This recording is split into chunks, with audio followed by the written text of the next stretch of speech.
Well, one of the biggest moves of the offseason finally happened after months of anticipation as Donovan Mitchell was traded to the Cleveland Cavaliers in exchange for 3 unprotected first-round picks, 2 unprotected pick swaps, Collin Sexton, Lauri Markkanen, and Ochai Agbaji. Now, most people's first reaction to this trade is, why didn't the Knicks make a better offer?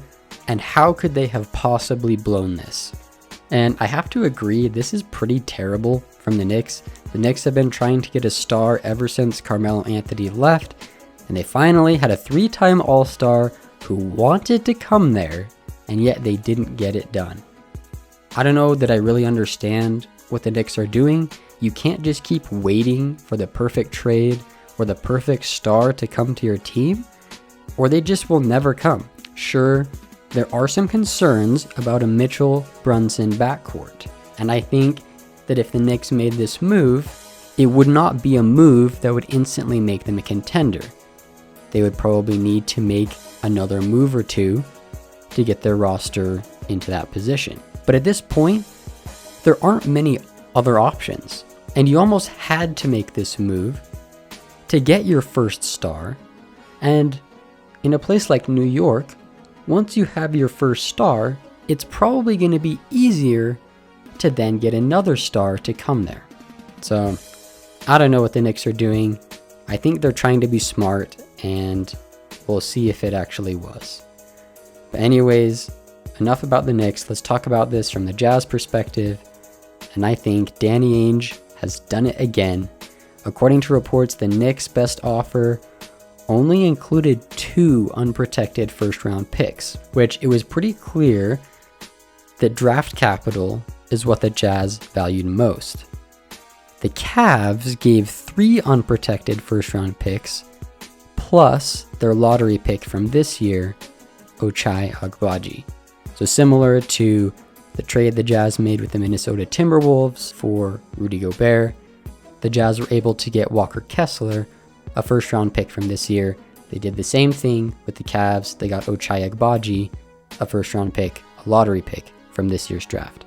That means that Danny Ainge turned Donovan Mitchell and Rudy Gobert into Malik Beasley, Talen Horton-Tucker, Stanley Johnson, Leandro Balmaro, Walker Kessler, Jared Vanderbilt, Lauri Markkanen, Ochai Agbaji, Collin Sexton, 7 unprotected first-round picks, and 3 pick swaps. And they probably aren't done yet. They can probably still get something for Bojan Bogdanovic and Jordan Clarkson, and maybe Mike Conley as well. So that's quite impressive. First, from the player point of view, Collin Sexton is probably the best player on this list of players they acquired, and I'm not a very big Sexton fan, but he's not a bad player to take a flyer on, and maybe he turns into something down the road. I don't think he's a franchise cornerstone. That's probably why the Cavs traded him. They probably agreed with that. But I do think he could be a fringe starter on a contender. And then everyone else they acquired has the potential to turn into solid roster players, but it's pretty clear they didn't acquire their Gobert or Mitchell replacement in this trade. That is going to come through the draft, which I think they are smart to prioritize, especially for next year.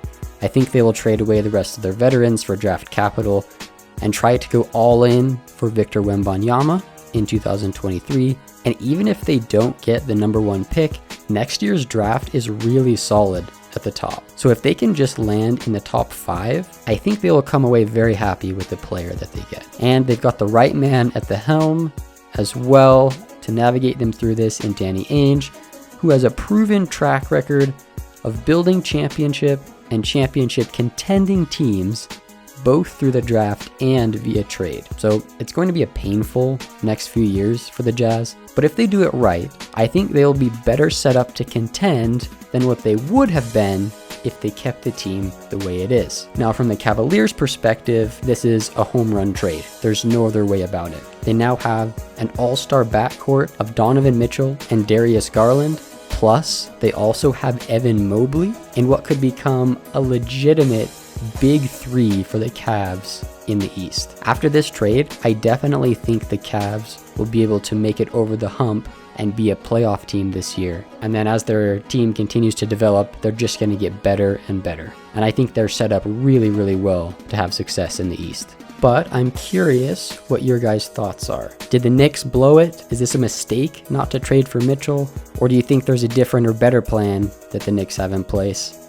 What about for the Jazz? Are the Jazz smart to blow it up and rebuild? And then for the Cavs, do you think this is the right move for them? They trade for Donovan Mitchell now, create an all-star backcourt to pair alongside their prospect for the future in Mobley. Do you think that's the right move for the Cavs? Let me know all your comments, all your thoughts down in the comment section down below, and I will see you guys in the next video.